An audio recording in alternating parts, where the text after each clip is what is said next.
A global village. The author of this lesson is Vandana Shiva. Let us know the summary of this lesson. The author Vandana Shiva begins by saying that global market integration and transnational capital create conditions of homelessness in two ways. One is imaginary and the other is physical homelessness. A transnational executive is an example for imaginary homelessness.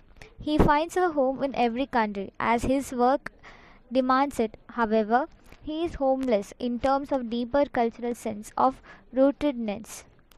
Tribals who are uprooted from the soil of their ancestors is an example for physical homelessness. This is the first point that is brought up by the author. The second point that she talks about is the cost of temples of new religion called development, dams, mines, energy plants, military bases. This religion, named development, is attained at a great cost, and the cost is nature's life and people's minds. The sacraments of development are made from the ruins and desecration of other sacred soils. The writer highlights the importance of preserving this sanctuary of soil for various reasons as sacred natural elements connects the people and their culture which is forcibly displaced through terror to benefit alien minority. They are based on dismantling of society and community, on uprooting people from their cultures. Soil is like a sacred mother, the womb of life in nature and society. Even though the people who knock down all of this are our contemporaries, they differ from the natives not in belonging to a bygone age but in having a different concept of what is sacred and what must be preserved. People who hold soil as scared will not voluntarily allow themselves to be uprooted. Development requires tactics to wrench them away from their homes and get rid of them as ecological and cultural refugees into industrial society. Bulldozers are their main tools. In India, victims and the state perceived each sacrifice as a small one for the larger national interest. Over 40 years, larger national interests turns out to be embodied in an elite minority without roots. 15 million people are uprooted from their homelands. For large segments of Indian society, the soil is still a sacred mother. Ecological movements in the south are movements for rootedness, movements to resist uprooting before it begins. Ethnic struggles are also, in their own way, movements of uprooted people seeking social and cultural rootedness. In the next paragraph, the writer speaks about Save Gandhmardhan movement. Gandhmardhan's woods are a great source of plant variety and water supplies. They provide water to 22 perennial streams, which in turn provide water to rivers like the Mahanadi. Gandhmardhan is a holy hill in India mythology where Hanuman gathered medical plants to save Lakshman's life in the epic Ramayana. It is destroyed by the Bharat Aluminium Company to mine for bauxite.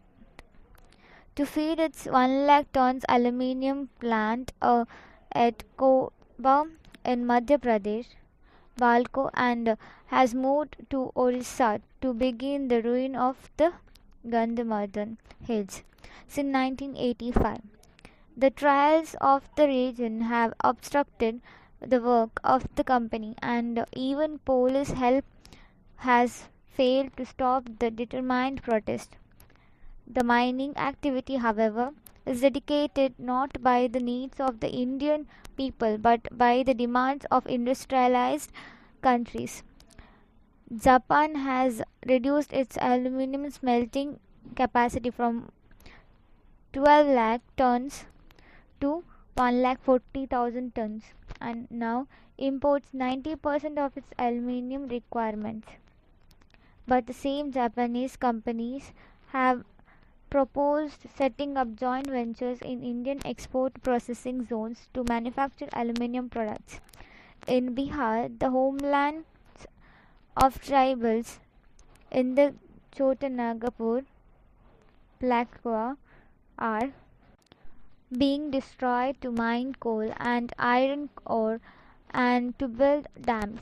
The World Bank financed Suvarna Rekha Dam is being built with the US $127 million loan, primarily to provide industrial water for Jamshedpur.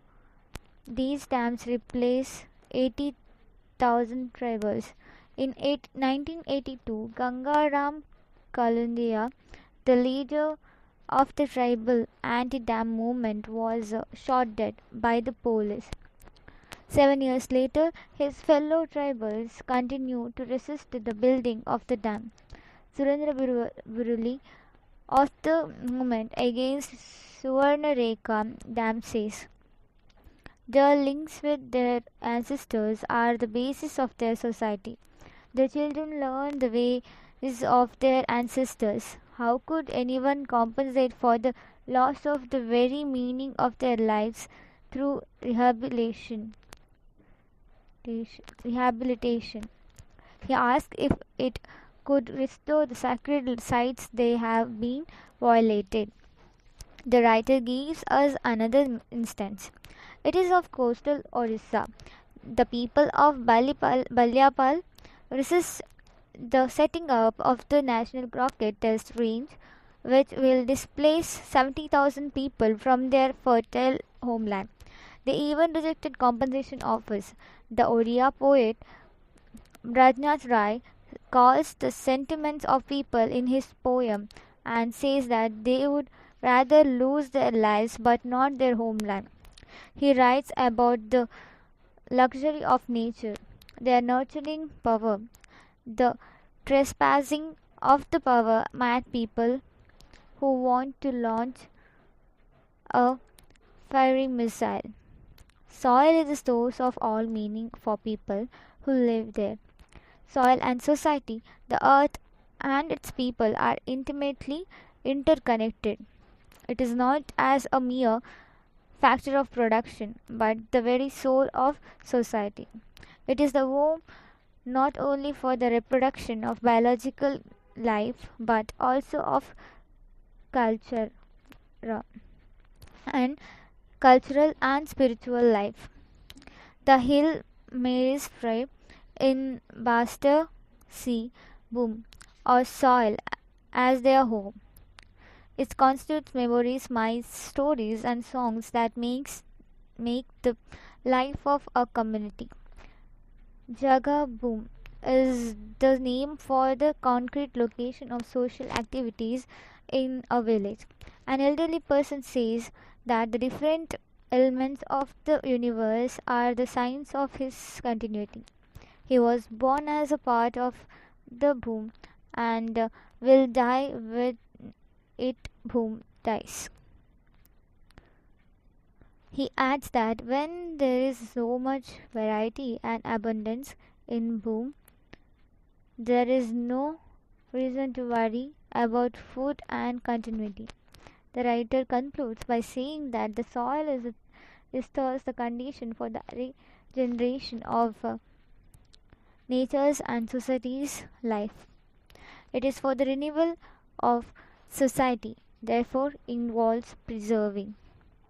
Thank you for watching. Please share your reviews in the comments.